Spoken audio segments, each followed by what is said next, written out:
எரிவாயு tanker lorry உரிமையாளர்கள் வேலைநிறுத்தம் காரணமாக சுத்திகரிப்பு நிலையங்கள்ல 30,000 டன் எரிவாயு தேக்கமடைஞ்சிருக்கு.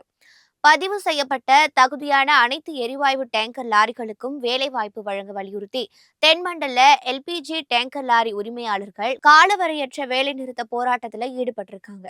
இதனால தமிழகம் உட்பட 6 மாநிலங்கள்ல 4,000 எரிவாயு டேங்கர் லாரிகள் ஆங்காங்கே நிறுத்தப்பட்டுள்ளதால் மங்களூரு, பாலக்காடு, கொச்சி, சென்னை, தூத்துக்குடி, விசாகப்பட்டினம் உட்பட 11 சுத்திகரிப்பு நிலையங்கள்ல எரிவாயு ஏற்றி செல்லும் பணியும் பாதிக்கப்பட்டிருக்கு.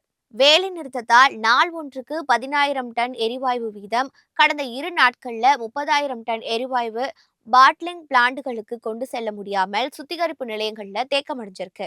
கோரிக்கை நிறைவேறும் வரை போராட்டம் தொடரும் என அறிவுறுத்தியுள்ள எல்பிஜி டேங்கர் லாரி உரிமையாளர்கள் சங்கத்தினர் வேலைநிறுத்தம் 1 வாரம் நீடித்தால் 6 மாதங்கள்ல எரிவாயு தட்டுப்பாடு ஏற்படும்னு எச்சரிச்சிருக்காங்க.